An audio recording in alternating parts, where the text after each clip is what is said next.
Hello, everyone, and welcome to Earthjustice's panel on the harmful impacts of dirty mining to Indigenous communities, as well as solutions for a clean energy future. My name is Yasmin Smalley Norman. I'm a marketing manager here at Earthjustice, and I'll be your moderator today. I'm joined here in person by Lindsay Muzio, our senior marketing specialist, as well as Eric Dunn, the operations director of Wild and Scenic Film Festival, who's helping us out today. As well as our lovely in-person audience. We also have our terrific panelists on Zoom, who I'll introduce in just a moment, as well as an online audience on Zoom. So we'll be interspersing your questions between our in-person and online audience in a little bit. So it seems like we've solved all of our technical difficulties, but bear with us as we want to get the word out to as many people as possible for this important topic. We'll have around 30 minutes of discussion today, first with our panelists, and then we'll open up for our Q&A session. And for folks in person, I'll likely just have you raise your hands if you have a question, and then I'll intersperse those with questions from our Zoom audience. So without any further ado, I'm really pleased to introduce our panelists. We're joined today by Dr. Martina Dawley, the Tribal Historic Preservation Officer for the Hualapai Tribe. Hi, Martina. Thanks for being here. We're also joined by Laura Berglan, the senior attorney at Earthjustice. Hi, Laura. As well as Blaine Miller-McFeeley, senior legislative representative at Earthjustice. Hi, Blaine. So before I turn it over to our panelists with some questions, I'd like to first start off and share some context about the damaging effects of dirty mining to Indigenous communities. And that's dirty mining that's specifically for minerals that are key to the energy transition. And the transition from a fossil fuel-based economy to a clean energy essential is really essential for the planet and for its species. This much needed transition relies upon an assortment of minerals to fuel the shift, many of which are extracted from the earth in harmful ways. So the clean energy technologies that we rely on today and that we need to scale very rapidly, such as lithium-ion batteries, solar panels, wind turbines, these are all currently made from minerals that must be either dug or leached out of the ground or recovered from recycled materials. Demand for some of these minerals, such as graphite, lithium, cobalt, is expected to grow by 400 to 500% by the year 2050 to meet the demand that we're seeing for the clean energy transition. Unfortunately, mining operations today are currently governed by the 1872 mining law that hasn't been updated in over 150 years. So as the mining industry co-opts the clean energy transition into a push for more poorly regulated mining, new sacrifice zones will be created, especially around Indigenous communities. So of the minerals that are considered really key for that clean energy transition, 97% of nickel, 89% of copper, 79% of lithium, and 68% of cobalt are found within 35 miles of a Native American reservation. We can't avoid all mining, but what we can do is make sure that any mining that does occur must not be on special or sacred places and must be done in the most sustainable way possible with strong protections for the environment and consent for impacted communities. So to start, I'd like to have Martina kick us off. Martina, could you provide some context on the Sandy Valley project in Arizona and how the exploration for lithium mining is threatening the Hualapai Tribe's sacred spring? Thank you, Yasmin. Yeah, our sacred spring, we call it Hakamwe, and it is located within our ancestral territory. And currently, the Bureau of Land Management is considering approving a lithium mining exploration project on BLM land that surrounds our sacred spring. And they refer to that project as the Big Sandy Incorporate Sandy Valley Exploration Project, Phase 3. And Phase 3 is it's considered phase 3 because they've already done some exploratory drilling. And like you said, with the 1872 mining law, the mining companies are allowed to hire exploration companies to go in and do some exploration drilling, as long as it's less than 5 acres. And that also includes the roadways going into the site. And so they've done that. They've staked their claims on a very large area, which is very frustrating, and it surrounds that spring. So the spring, it's a sacred medicinal spring where Native people, not just Hualapai, but Native people from the surrounding area had been coming since time immemorial. And our people have gone there to carry out ceremonies related to birth, young women's coming of age, and other life transitions.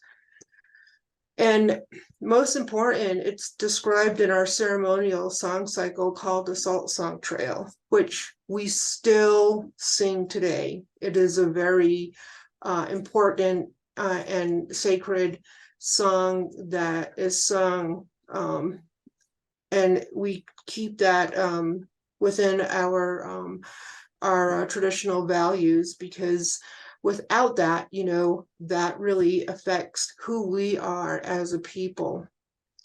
And, to really understand the threat, the waters from the spring interconnect with the surrounding landscape and the aquifers.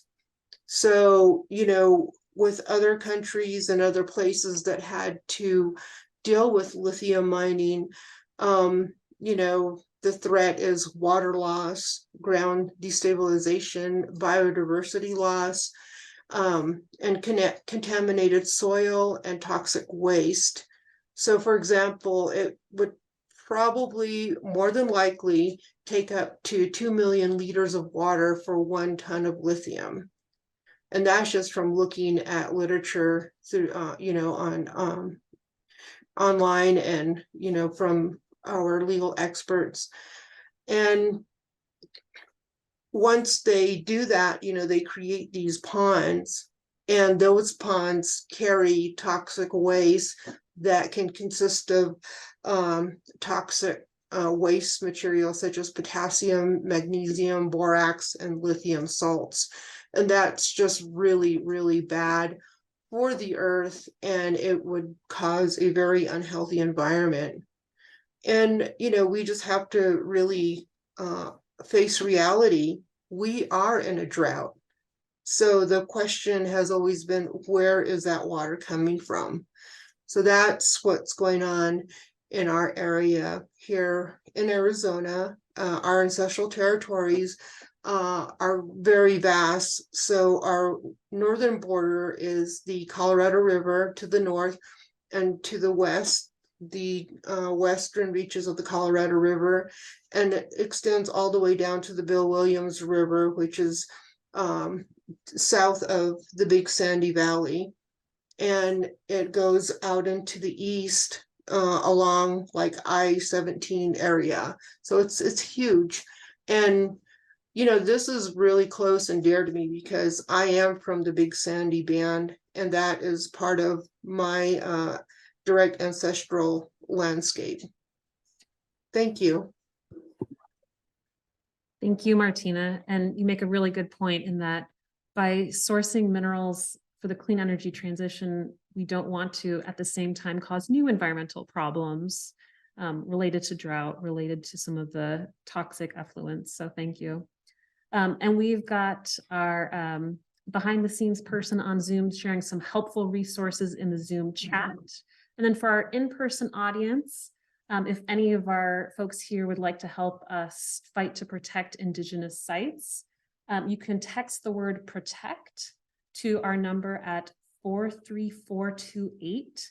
And that will send you to a link to sign an action alert to tell President Biden to respect and protect these sacred sites. So again, that's the word protect to 43428. Laura, I'd like to ask you this next question. How is Earthjustice involved in this fight against lithium mining, and specifically the Sandy Valley project in Arizona? And how's it going? Thanks, Yasmin. I want to follow up on what Martina was just speaking about. They've had, we're in a phase 3 situation here. So they're sort of proposing something beyond a notice level. So they had to do an environmental assessment. So that was published in 2021 in the summer, and Earthjustice picked up a Hualapai Tribe and have the honor of representing the Hualapai Tribe at that time. And I should give a shout out as well. The Western Mining Action Project also co-counsels with us in this matter. So we did some extensive comments on that draft environmental assessment. One huge issue is this is on BLM land. So BLM land adjacent to tribal lands is where the project is being proposed. And the BLM did no tribal consultation with the tribe about the impacts of Hakamwe or any other issue prior to the publication of that EA. So that's something that we don't believe is consistent with their guidance, consistent with Executive Order 13175 or any other guidance coming out of the administration. So that was a huge concern for the tribe. They've done no studies about impact of any of these drilling sites on the spring itself, whether or not it's going to impact flow, impact temperature, any of these things, and things that would be key to its medicinal qualities. So we pointed all of these things out in our comments. We also asked that the tribe be allowed to become a cooperating agency, which is a process that's provided for under the National Environmental Policy Act. So again, these EAs, EISs are part of what we call NEPA, and cooperating agencies is a status that can be granted to cities, counties, tribes to provide that input that they might have specialty knowledge in. So particular to the tribe, of course, they're the ones that most intimately understand the spring and its medicinal qualities and the importance in the culture. But the tribe was denied that again and again, that status. Over a year and a half, we asked on behalf of the tribe to become a cooperating agency, and the BLM basically said, well, if this moves forward to an actual mine, then the tribe could be a cooperating agency at that point. And certainly the tribe doesn't want to see this move forward to a mine and wants to ensure that the BLM is fully informed of the impacts here at this stage so that it doesn't continue to move forward. So some meetings kept going forward, things like that. We'd also asked that an environmental impact statement be drafted instead of an environmental assessment. So a more extensive report on the impacts of this, because I think you haven't looked at the cumulative impacts of previous drilling. This isn't the only drilling site in the area. The Sandy Valley is this location of a number of different claims subject to other what we call notice level exploration that's going on currently. So what are the impact of all of these different holes having on the spring itself? So for all these reasons and the huge impacts, if the spring was dewatered or reduced flow or impacted temperature, we believe that an EIS needs to be completed. We also asked if they weren't inclined to move forward with an EIS to at least put the EA back out for public comment, especially given the fact that the tribe had not been given that opportunity to have any kind of consultation before the first draft EA was produced. Initially, we were told no. So fast forward to early December 2022, the Tribal Nations Summit occurred. A number of items specific to tribes came out of the administration. One of those things that came out were some directives that are sort of preview, and I'll let Blaine talk about this a little bit more. The interagency working group on mining reform has assembled, and they're going to make some recommendations about reforming the 1872 mining law. So they sort of pulled out some of these tribal recommendations from that IWG, and both the secretaries of USDA and of Department of Interior then made some directives specific to tribes. And one of those is that tribes should be made cooperating agencies when they're in mining projects, when their rights are impacted. So we actually had already had some Hill meetings scheduled, brought this issue up, and the next day we got a letter saying that the tribe could become a cooperating agency. So that's great news. We're sort of in that process now. So we're hopeful that the tribe is able to have that input that they should be able to as an expert on the spring and its uses. Thank you, Laura. And you mentioned a couple different tactics in there, environmental impact assessment versus report, really pushing to make tribes included in the process much earlier before mining is ever even an issue. How can some of those tactics, or how can the strategy be adopted by other communities? Sure, thanks, Yasmin. I think getting involved early is important. First, assessing what permits are needed here. So whether or not any kind of water permit is needed. Frequently when there are mines, you might need a Clean Water Act Section 404 permit. So just figuring out what all permits that you need and the timelines there. If there are state permits that are needed, frequently those have very short timelines. So you just need to, be aware of those and get involved in those processes early. These are typically record review cases, what we call. So you need to have all of your information there before the agency makes its decision. So if you don't agree, for example, that for example, pumping is not going to have any impact on the water level, something like that, and you're not agreeing with that, you need to get your expert and any information that you have into the record before the agency makes that decision, so that all of that information is there if you ever decide to challenge it moving forward. So involvement early, making sure you're understanding all the permits, and that you've got your expert on board early. Gotcha. Thanks, Laura. And we understand that we're in the heart of a very similar problem here with the proposed reopening of the Idaho-Maryland gold mine just minutes away in Grass Valley. So the fight against damaging mining operations, unfortunately, is not unique. So those are good tactics to keep in mind. Thank you for sharing that. Let's go to Blaine. Question for you. Let's talk about mining reform.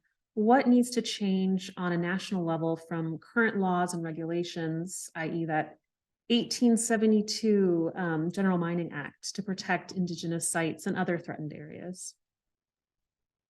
Thanks, Yasmin. And yeah, I'll put this in the context of, we're talking about two mines, right?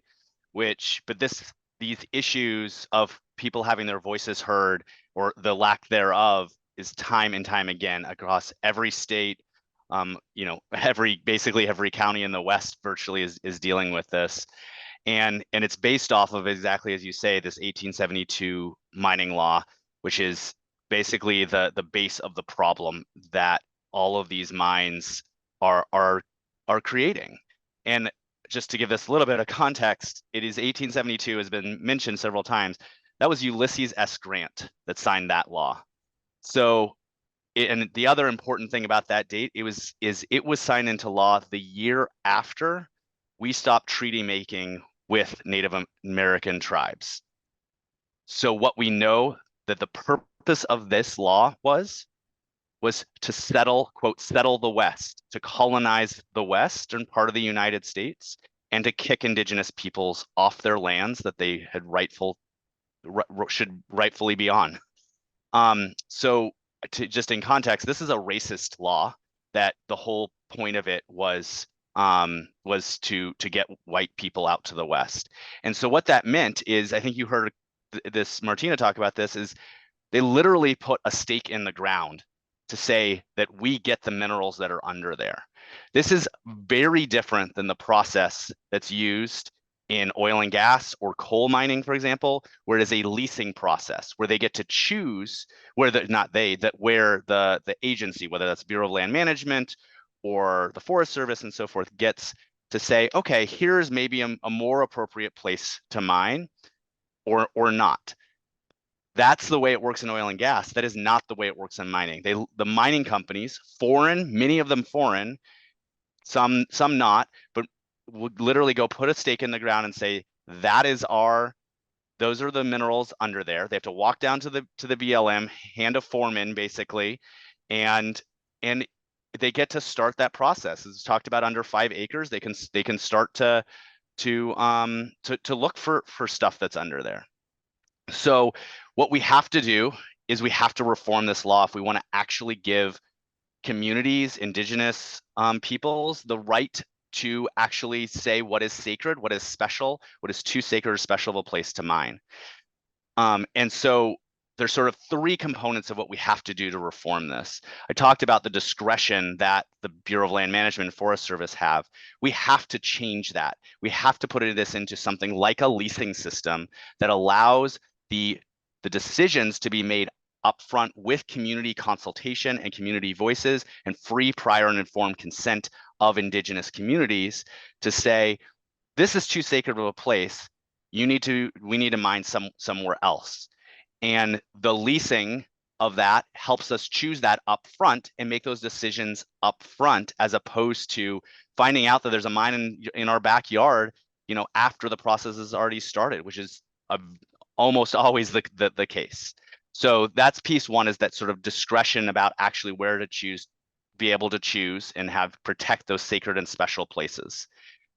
The second is there is no federal royalty paid by mining companies on federal lands right now. What that means is that for 150 years, mining companies have been getting a free lunch for frankly destroying and pulling out minerals out of our lands, out of what is supposed to be the taxpayers' lands on BLM Forest Service. They don't pay a federal royalty.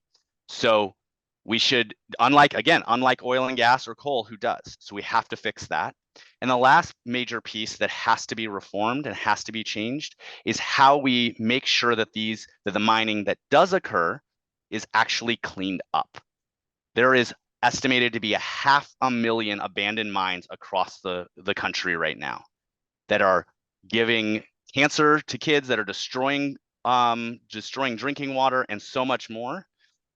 And our Superfund system, which is the system that taxpayers support to clean up sites, abandoned mines and other sites, has not even close to enough money, because mining companies, in large part, leave town before things are cleaned up, because the system for reclamation, the cleanup system, is so riddled with loopholes that they leave town and leave the cleanup to the local communities, to the states.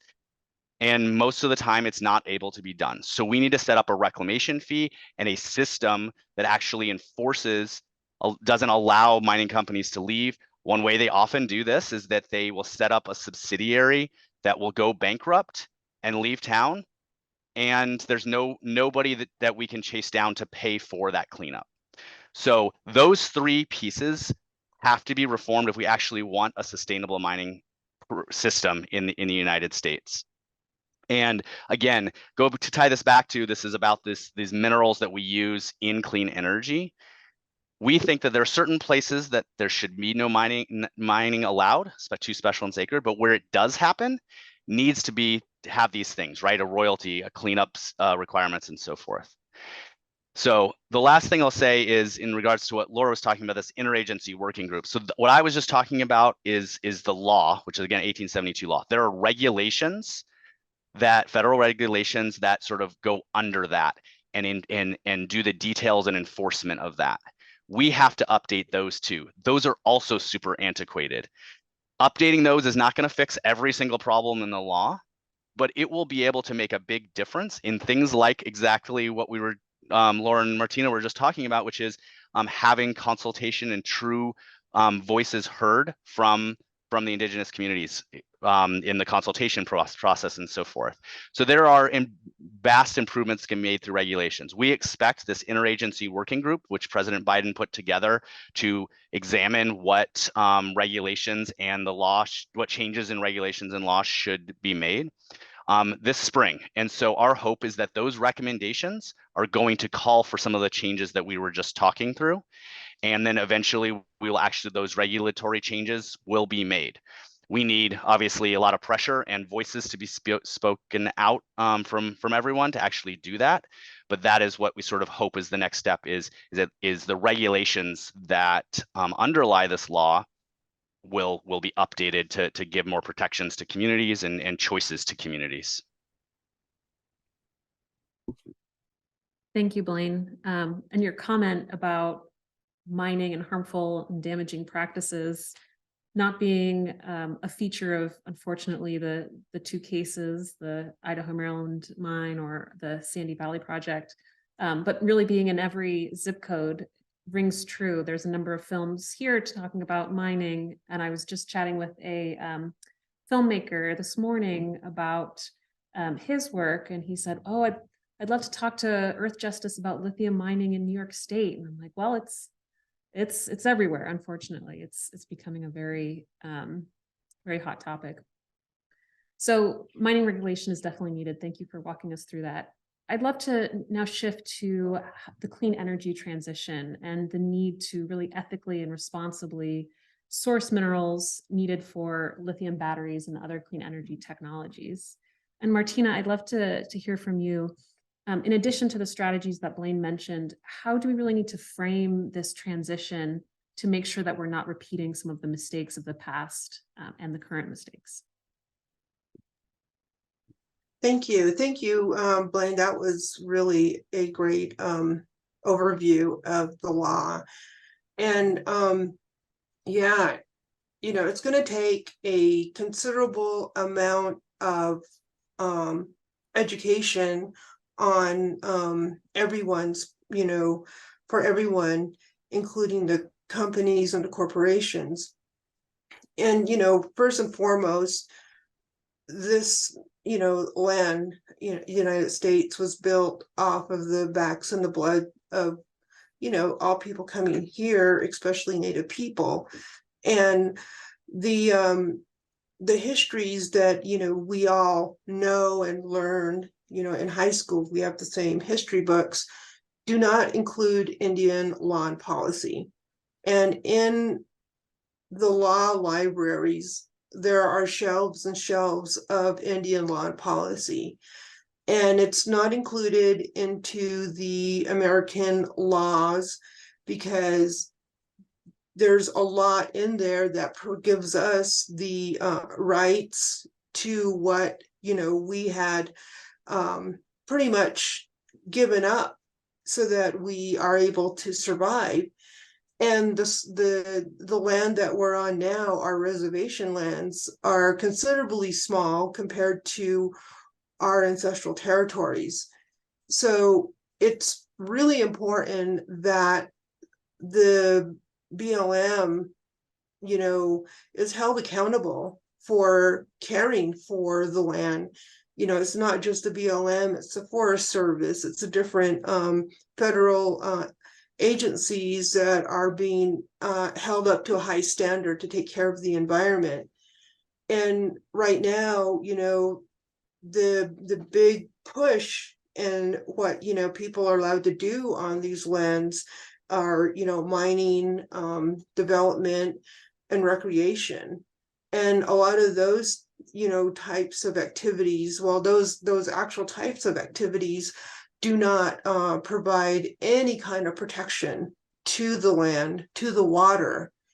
So when you're thinking about, how do we move forward without, doing what we've done in the past, there's going to be a lot of just re-education and assertiveness on our part to be heard, because Blaine had mentioned the word sacred, and these places that are very sacred. And what comes up with that is that now agencies are coming up with another term called untangible, and that's really frustrating.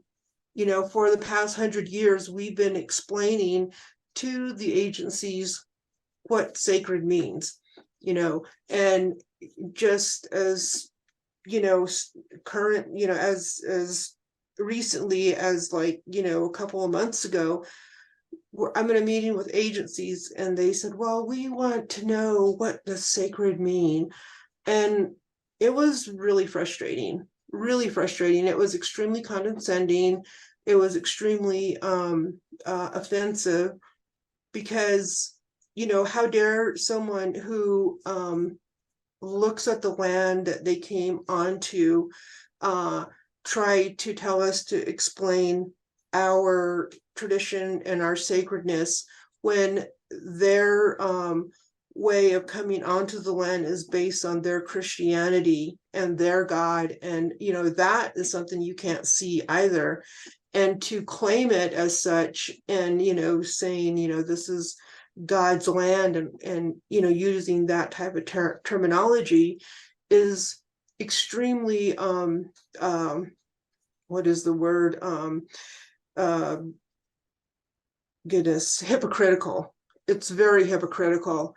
And you have to remember the components of what we go through in order to be American citizens. We have to dress a certain way. We have to be able to understand the government. We have to speak English. And most importantly, we have to be Christians. And that has been something that has been a part of us. A lot of people don't know this, but in order for us to actually have a reservation, there's a underlying requirement that there must be some type of Christian church on our reservation in order for us to continue assimilating into becoming Americans. And, so there's a lot of history there that is completely left out in the history books. It's left out for anybody and everybody's educational purposes to understand that as an Indigenous person, as a Native person to this land, we have every right to be angry, every right to feel ignored, and every right to say, you're destroying the land. And when we talk about, the Salt Trail songs, it's not just about singing a song and rejoicing or celebrating. These songs talk about the springs, it talks about the waterway, it talks about the landscape, it talks about the animals. And many times, the researchers that come out to take a look at the land and make the decisions for BLM, whether or not it's an adverse effect, they ignore all of that. And then they create these really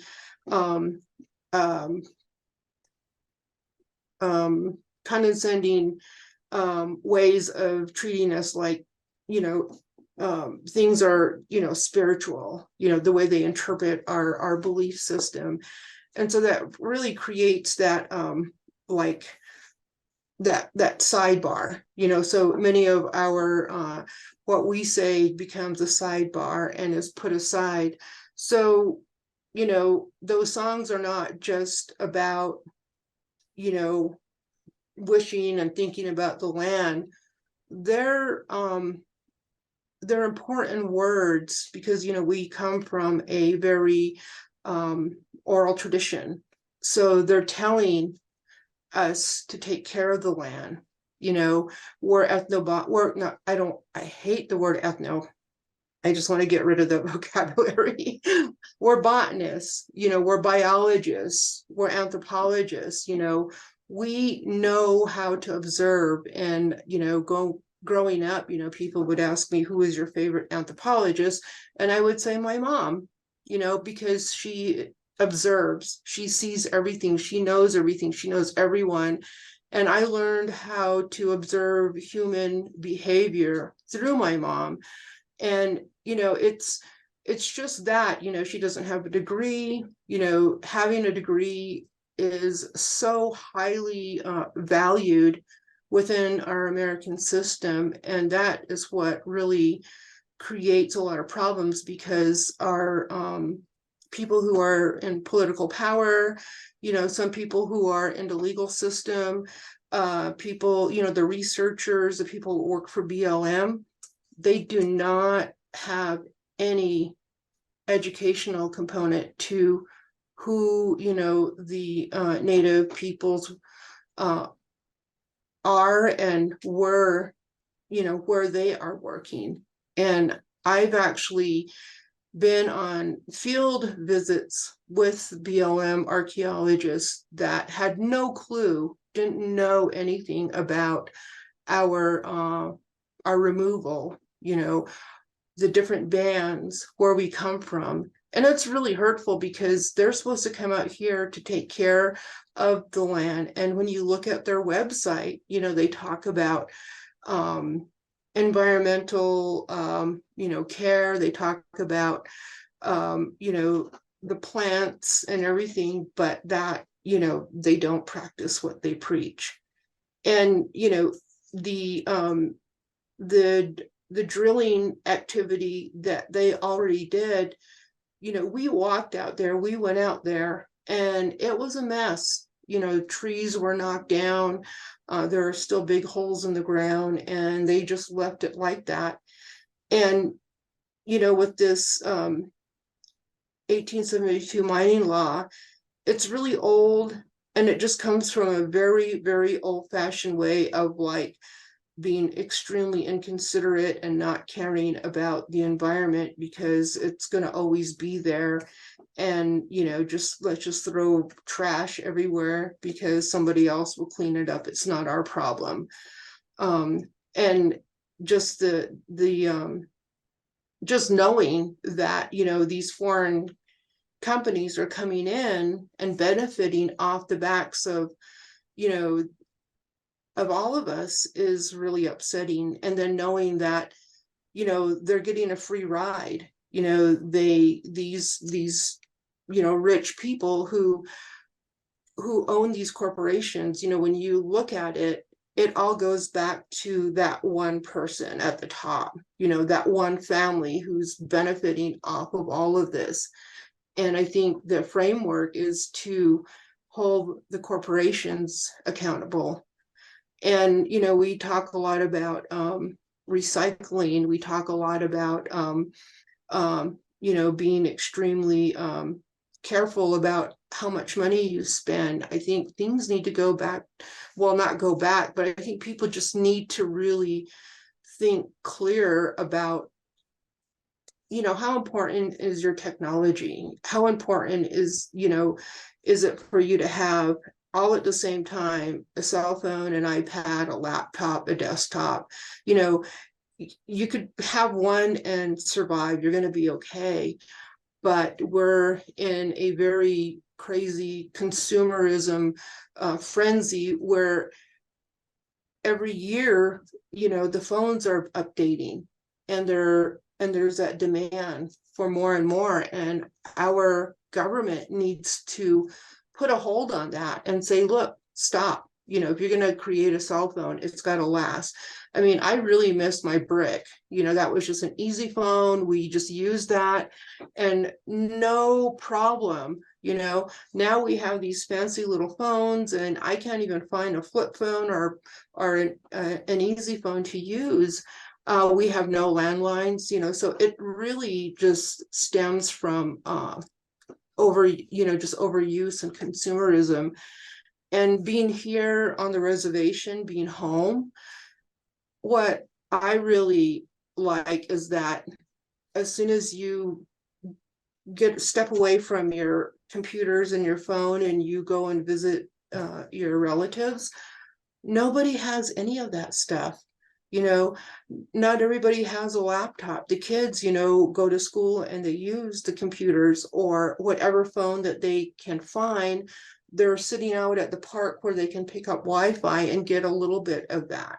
So there's no need for that excessiveness. I mean, even I have to admit, what do I do on my fancy cell phone most of the time? I look at TikTok, you know, and so it's really, really up to our government to regulate these things that are being overused, and to, like, you know, Blaine was saying, have those corporations, you know, have them be held accountable and pay. You know, they're getting rich. You know, they complain about welfare. They complain about, you know, people who are taking advantage of the system.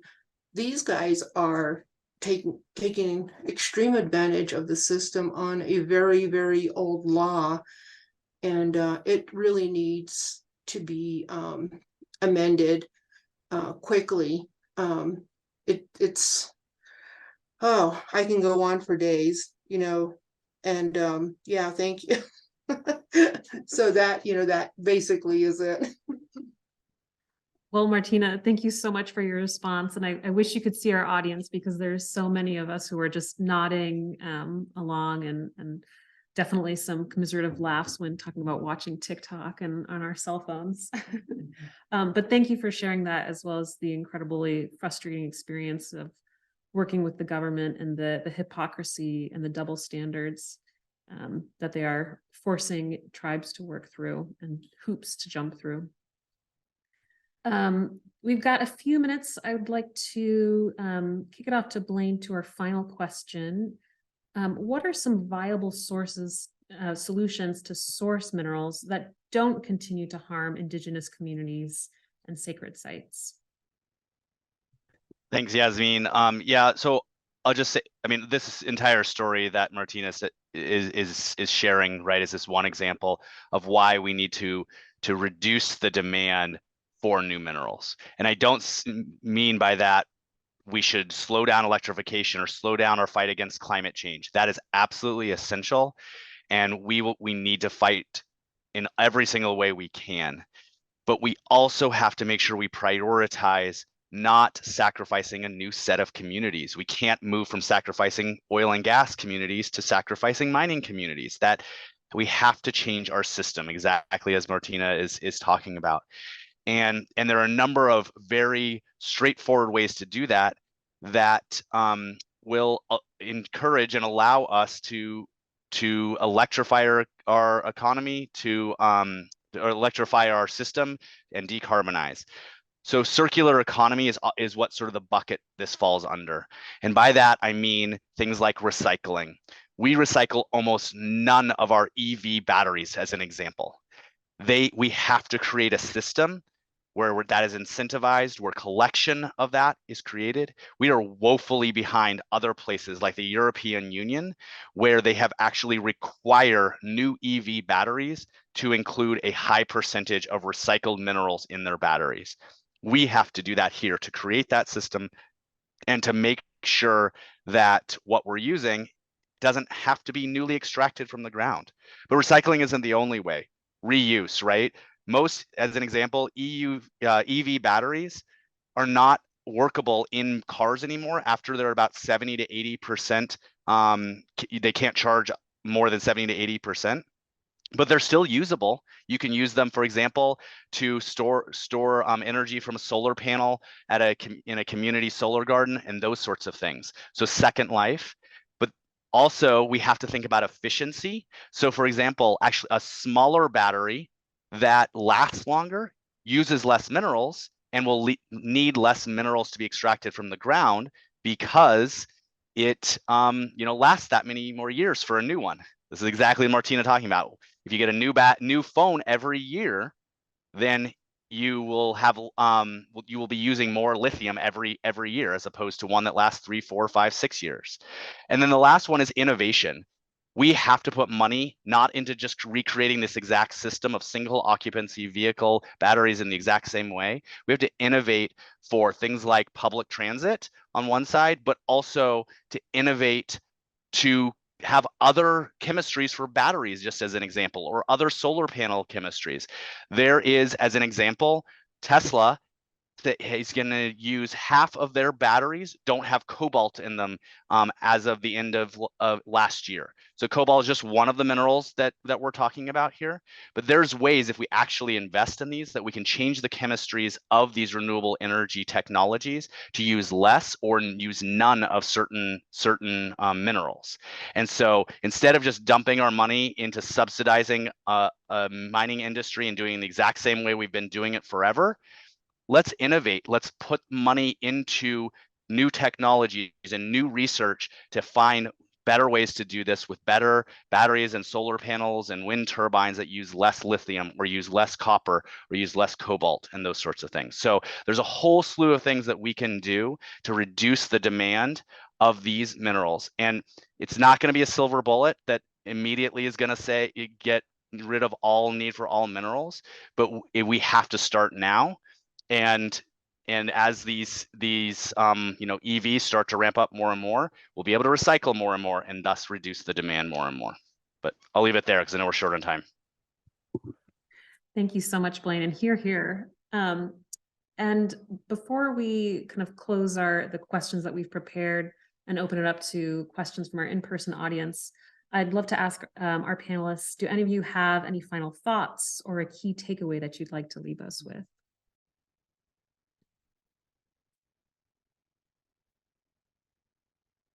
You all have had some pretty powerful nuggets dropped on us so far, so I respect that. All right, well, I'll just remind our folks in our audience that if any of you would like to join the fight to protect Indigenous sites, you can text the word protect to 43428 to sign up for our action alert. All righty, well, why don't we open it up to questions from you all? Do any of you have any questions? Feel free to raise your hand and then I will repeat your question back into the microphone for our panelists. Also sourcing questions from our Zoom audience as well. If any of you have questions, please feel free to add it to the chat. Yes. For Martina, this session focuses a lot on how to resist with policy reform, but for the tribes, what other ways do they resist the mining corporations that we can be inspired by? Excellent question. Thank you. This question is for Martina.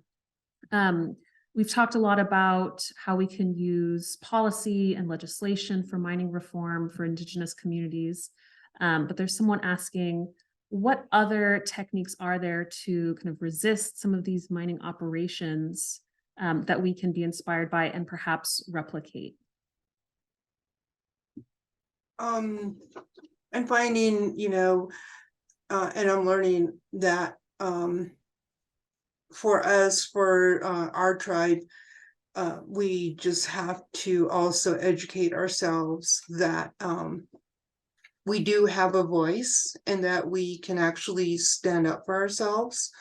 For example, the copper mine just below Wikia in Baghdad, Arizona, they're very sneaky to where they hire a tribal person who comes in and offers our tribe money for, buildings and projects and such. And as a tribal member coming in, and we already have our corporation for tourism, I think just standing up and just saying, no, we don't want your money, just step off, it's not, we don't need that.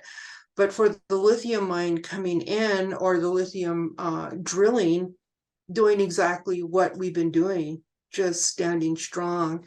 And what we are wanting to do and what we are trying to do is that, as we mentioned before, the 1872 mining law allows people to come in and do some exploratory drilling on less than 5 acres.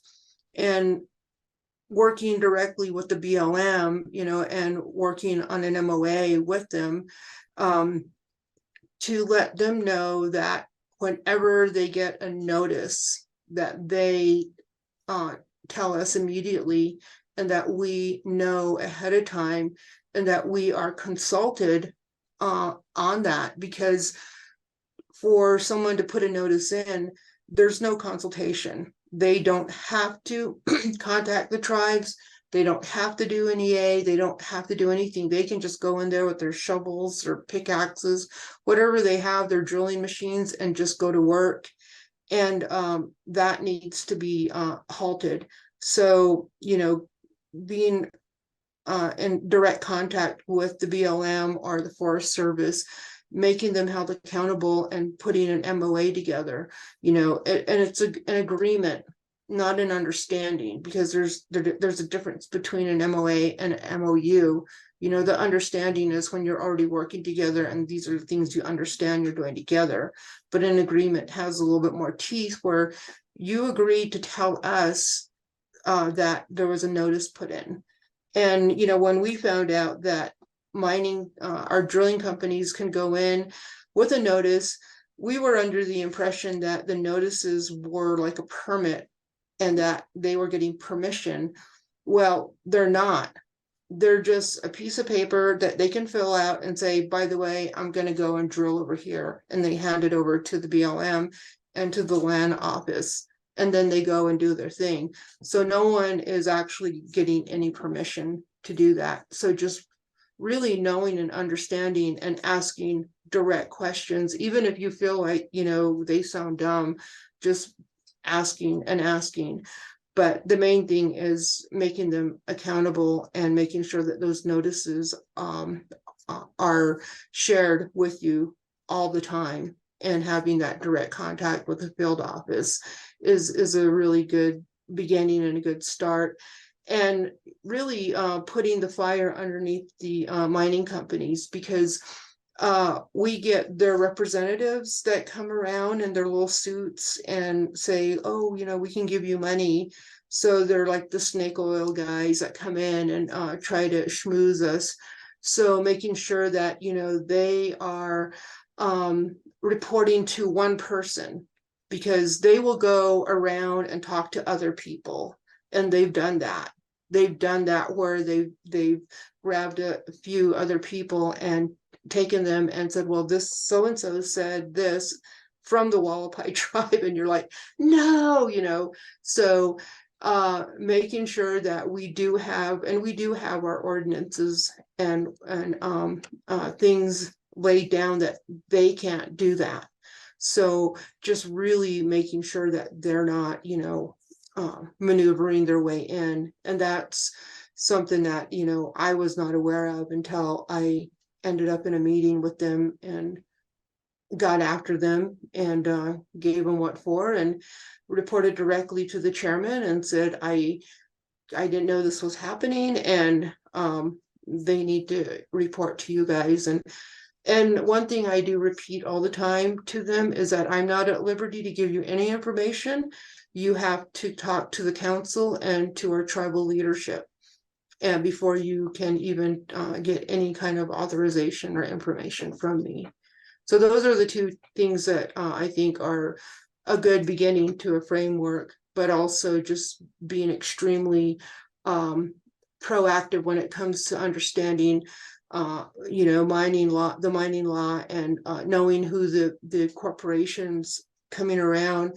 And we're pretty lucky that in the area that we're dealing with, we have a caretaker who stays out there near the spring, or at the spring, taking care of that property. And he's been super like an eagle, keeping an eye on everybody. And he'll call right away and just say, you know, I saw another truck out here. So we take those reports seriously. So that's, you know, something that we do. And unfortunately, you know, it's almost like we have to police these people, but it's, you know, it's come down to that. Thank you Can- for sharing that. Yes, Blaine, Yes, go I mean, yeah, if I could just jump in, I 100% agree with everything that Martina is saying. I just wanted to add two quick thoughts. One is, in addition to sort of getting ahead with things like MOAs and legal action potentially and those sorts of things, it's also community organizing. You know, I've seen just the mine that you all are worried about there around the film festival area. It's getting local officials, federal officials, all those sorts of things on your side. And the way that that happens is through strong, vast community organizing on the ground. You know, mining companies have a lot of power because of the law and because of the money. And often the only way that oftentimes that these are actually stopped outside of the courts is they lose their social license to operate. And that can happen in multiple ways, but community organizing is the most sort of effective way. And there's obviously a lot of pieces to community organizing. But the other related thing I want to just say quickly about sort of social license to operate is in the context of these clean energy, the uses of clean energy, for example, automakers, GM and Ford are sort of this fight, as an example of fight to get at the most EV vehicles out as much as they can. And they are signing agreements with mining companies and mines to source those materials. So it's not just the mining companies that has to be held accountable and have to be put under pressure on the social license to operate. It's also the end users who are purchasing them. So, you know, this is lots of different folks, but let's just stick with the automakers. If, for example, Ford and GM really hear of a groundswell of opposition to choosing mines that are in the wrong place, that are in a special or sacred place and shouldn't be investing in those, they will be able to force the mining companies to make different decisions, to actually consult and work with Indigenous peoples on the ground, and to choose a place that is actually and force the mine companies to actually act more sustainably with higher engineering standards and cleanup standards and those sorts of things. So the social license to operate applies to both mining companies and the end users like automakers or solar panel makers and those sorts of things. Thank you, Blaine. And we saw a lot of nods when you were speaking about community activism. And I don't think it's any coincidence that the theme of this year's film festival is community. We've got time for about one more question from the audience. Yes, go for it. What's the distinction between oil, gas, and coal versus these other minerals? For example, it seems like the extraction of coal is a mining process. So where is that line drawn? Great question from the audience. What's the difference in terms of extraction of oil, gas, and coal, specifically like mining for coal versus mining for some of the minerals that will be really useful for the energy transition? I'll just quickly jump in and say that one of the main differences is oil and gas and coal are under a leasing system. So coal is not considered a hard rock mineral. Under the hard rock law, which is the 1872 law we're talking about, it is a claim system. Literally go and put a stake a claim in the ground and they get those minerals. Oil and gas and coal are done via a leasing system, which again gives more discretion to land managers like BLM and Forest Service to choose where's an appropriate place and less appropriate place, and it puts takes the power away from the corporation as much. Not saying it's perfect. Obviously, there are places we don't think they should be, you know, drilling oil and gas or doing coal mining. Not saying that, but it is at least it's a more equitable system about giving that discretion to the land managers.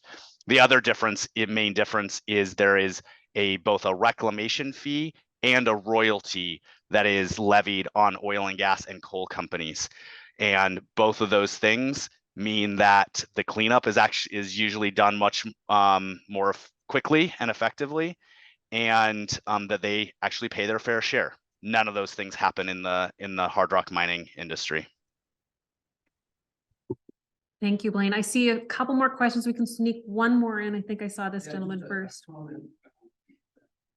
The 1920 Leasing Act was enacted, but unfortunately, by that time, before 1920, even oil and gas and coal were locatable. So the big oil companies fledgling at that time got their big start, particularly like down in Southern California, Long Beach Reservoir, made huge profits that those fields are still active today. And for the US is the only country really in the world that has no royalty on minerals.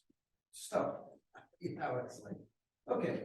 But that's really important that until 1920, everything was locatable as was mentioned, and that's what really gave these giant corporations their start. Yeah, great point here from the audience about how 1920s, similar thing with the oil and gas industry, and how the US is one of the only countries that doesn't require the mining royalties. I think that's our time for today. I'm sorry for the folks that we didn't get to answer your questions. I'll just remind folks that we have an activist booth at the, well, we've got some materials for you right outside the door if you'd like to pick those up on your way out. We have a booth where you can sign up to learn more information, as well as sign some petitions in the Miners Foundry. And then in the National Exchange Hotel, we've got a similar setup. Thank you so much to our panelists here today and to our in-person audience and folks on Zoom for attending. And special thanks to the Wild and Scenic Film Festival for having us. Thank you all so much.